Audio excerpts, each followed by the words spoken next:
જય શ્રી કૃષ્ણ મિત્રો, સ્વાગત છે તમારું અમારી ચેનલ ચેતન ગોહેલ વ્લોગ્સમાં। આજે આપણે શ્રવણ કરવાના છીએ નારેશ્વરના સંત શ્રી રંગઅવધૂતજી દ્વારા લિખિત દત્તબાવનીના પાઠનું ગુજરાતી ભાષામાં તેના અર્થ સાથે આજે આપણે શ્રવણ કરવાના છીએ।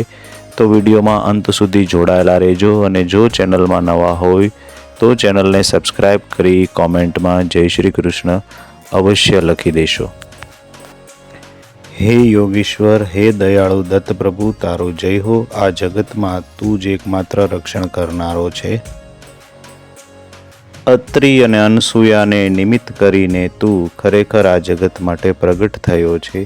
તું બ્રહ્મા, વિષ્ણુ અને શંકરનો અવતાર છે અને તારે શરણે આવેલાનો તારણહાર છે।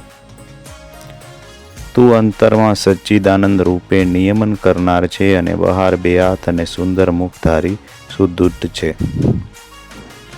તારા હાથમાં અન્નપૂર્ણા રૂપ જોડી છે અને શાંતિના પ્રતીક રૂપ કમંડળ છે।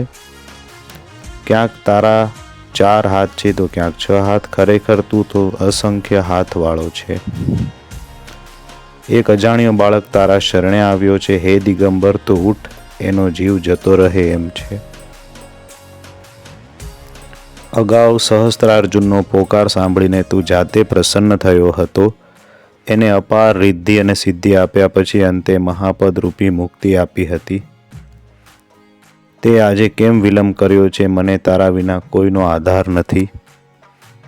વિષ્ણુ શર્મને પ્રેમ જોઈને તું શ્રાદ્ધમાં જમ્યો અને તેનો ઉદ્ધાર કર્યો। જંબ નામના રાક્ષસથી ત્રાસેલા દેવને તે ત્યારે જ મદદ કરી હતી। તે તારી માયાને ફેલાવીને ઇન્દ્રને હાથે એ રાક્ષસનો તરત જ વધ કરાવ્યો હતો। આવી ભગવાન શંકરે અનેક લીલાઓ કરી છે। બધી લીલાનું વર્ણન કોણ કરી શકે? આયુ રાજા પુત્ર માટે દોડ્યો, પરંતુ તે એને કામના રહિત નિષ્કામ કરી દીધો। તે યદુ રાજાને, પરશુરામને, સાધ્ય દેવોને અને પ્રહલાદને ઉપદેશ આપી અકામ કર્યા। તારી આવી અગાધ કૃપા હોવા છતાં તું મારો પોકાર કેમ સાંભળતો નથી? હે અનંત, તું દોડ, તું મારો અંત ના જો। આ બાળકનો અધવચ્ચે અંત કરીશ નહીં। બ્રાહ્મણની સ્ત્રીનો પ્રેમ જોઈને તું ખરેખર એનો પુત્ર થયો।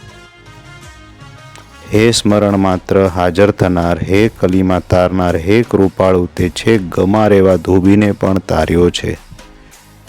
તે બ્રાહ્મણને પેટની પીડાથી બચાવ્યો અને વેપાર કરતા બ્રાહ્મણ શેઠને તરત જ ઉગારી લીધો। તું મને મદદ કેમ નથી કરતો? તું એક જ વાર આ બાજુ જો। સૂકા લાકડાને તે પાંદડા અજાણ્યા, તો પછી અહીં કેમ ઉપેક્ષા વૃત્તિ દાખવે છે? તે ઘરડી વંધ્યા સ્ત્રીના પુત્રના બધા જ સ્વપ્નો સફળ કર્યા અને પાર પાડ્યા। બ્રાહ્મણનો કોઢ દૂર કરીને તેના મનની ઈચ્છાઓ પૂરી કરી। હે દેવ, તે વાંજણી ભેંસને દૂધ દેતી કરીને તરત જ દારિદ્ર્ય હળદર કરી દીધું। એવી રીતે વાલોળનું શાક ખાઈને પ્રસન્ન થઈને તેને સોનાનો ઘડો પ્રેમપૂર્વક આપી દીધો। તે ખરેખર બ્રાહ્મણ સ્ત્રીના મરેલા પતિને જીવતો કરી દીધો।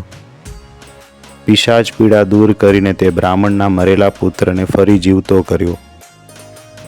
હે તાત, તે હરિજન દ્વારા બ્રાહ્મણનો ગર્વ ઉતારી ત્રિવિક્રમ નામના ભક્તનું રક્ષણ કર્યું। તંતુક નામના એક ભક્તને તે પળવારમાં શ્રી શૈલ પર્વત ઉપર પહોંચાડી દીધો।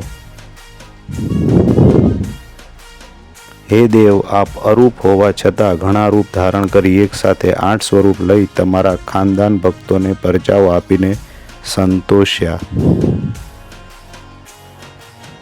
તે મુસલમાન યવન રાજાની પીડા દૂર કરી દીધી અને જાતપાતના ઊંચ નીચની કોઈ ચીડ નથી। તે રામ અને કૃષ્ણનો અવતાર ધરીને આવી વિચિત્ર લીલાઓ કરી દીધી। તે પથ્થર, વેશ્યા, શિકારી વગેરેનો ઉદ્ધાર કર્યો છે। પશુ અને પંખી પણ તારા પ્રત્યે સાધુતા વૃત્તિ દર્શાવે છે। તારું નામ સ્મરણ પાપીને પણ પાવન કરનારું છે। તારા નામનું ગાન કરવાથી કયું કામ પાર ન પડે? હે શંકર, તારું મન માત્ર સ્મરણ કરવાથી આદિ, વ્યાધિ અને ઉપાધિ ઘણું બધું દૂર થાય છે। તારું સ્મરણ કરવાથી મુઠચોટ લાગતા નથી અને માનવી મોક્ષને પામે છે। આ દત્ત નામની લેહ લાગતા દત્ત બાવની ગાતા ડાકણ શાકણ ભૈસાસુર ભૂત પિશાચ જંદ અને અસુર તરત જ મૂઠ થઈને ભાગી જાય છે એવો અનુભવ થાય છે.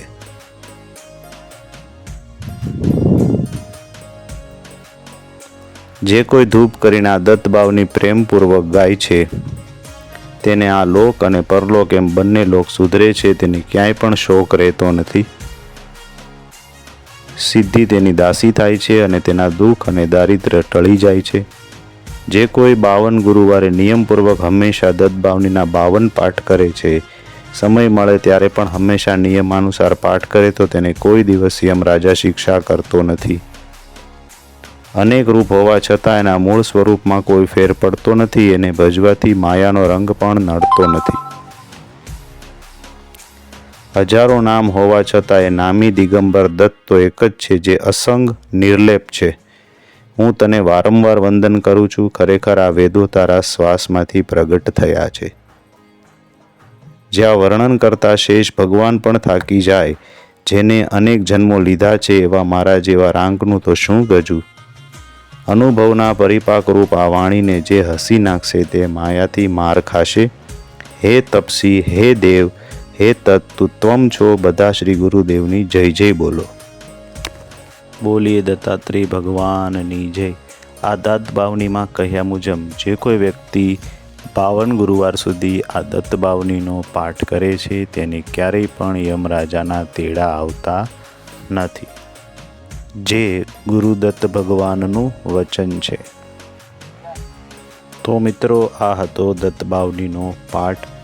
જો આ વિડીયો આપ લોકોને ગમ્યો હોય તો આપણા અન્ય મિત્રોને પણ આ વિડીયો મોકલો, જેથી કરીને તેને પણ આ દત્ત બાવનીના અર્થ સાંભળવાનું પુણ્ય મળે.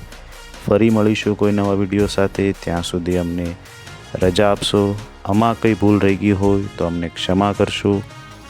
આપ સર્વ લોકોને દત્ત જયંતીની ખૂબ ખૂબ શુભકામનાઓ. અમારી ચેનલના જય શ્રી કૃષ્ણ. જો વિડીયો ગમે તો આ ચેનલને સબસ્ક્રાઈબ કરવાનું ભૂલતા નહીં. ત્યાં સુધી જય શ્રી કૃષ્ણ.